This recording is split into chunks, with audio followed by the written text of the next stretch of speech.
Right, so here we go with another Qashqai problem. This time it's the DPF and it's the P242F error code, or DTC. Now this occurred a couple of days ago. The red engine management light just stays on. So I haven't got any code reader, but I went out and bought one off Amazon because without the code reader I haven't really got a clue what's going on. So the red engine management light just stays on. It won't go off. So we're going to plug in this, which is a C Reader 319 OBD2 scanner, 22 quid off Amazon, so I thought we'd give it a go.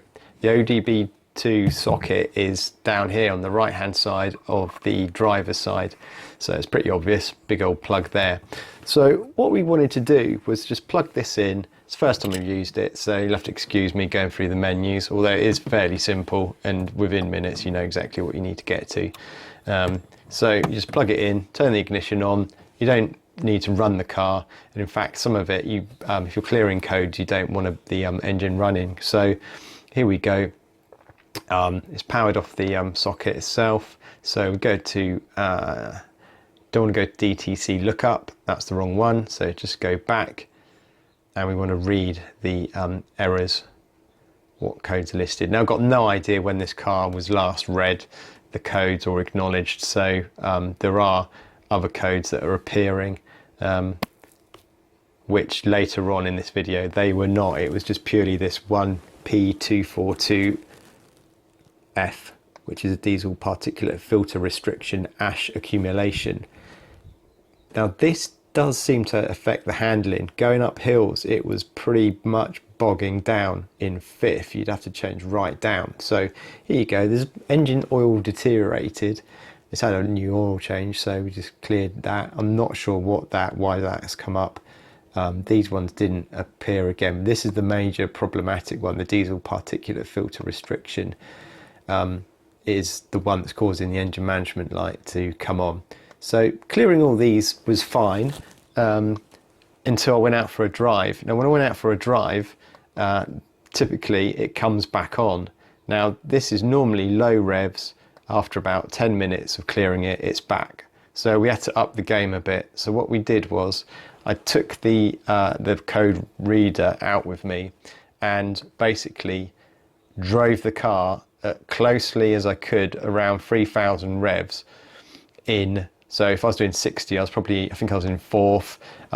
In 30-mile-an-hour zones, I was changing right down into second or third. I can't remember the exact gears I was in, but basically keep within the speed limits, but keep the revs up. So if you're in fifth gear, normally doing, I don't know, 60, change it down to fourth, and just keeping those revs close to 3,000 as possible, and then went for a drive. So the light came on again after about 15 minutes, reset it, continued doing the same process, looking for roads that are fairly empty. I've got no motorways near me, I'm just purely on A roads.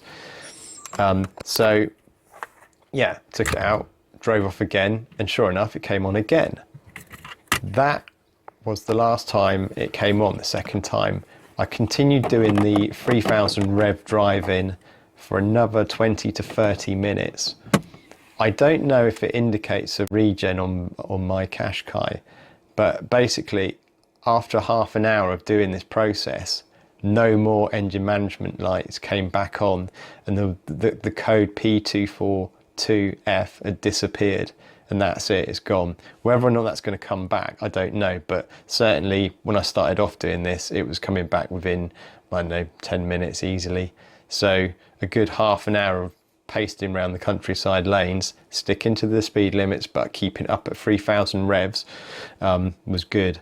So the only thing I'd say is make sure your engine oil is full up, your coolant is the right level, and also when you finish doing this, let the engine run a little bit so the turbo bearings cool down from the oil, because you are at risk. And also make sure that you recently had a cam belt change, because if you haven't, you could technically put your cam belt at risk. It is a risky process, revving your car higher revs continuously, but sometimes you've got to do these things. It's probably healthier to do this and take it into a garage for a regen, where your engine oil will have to be changed and they are going to empty your wallet of a few £100 as well. So give this a go and see how you get on. Be interesting to see some feedback, but thanks for watching. Don't forget to rate, subscribe, and I'll see you on another one.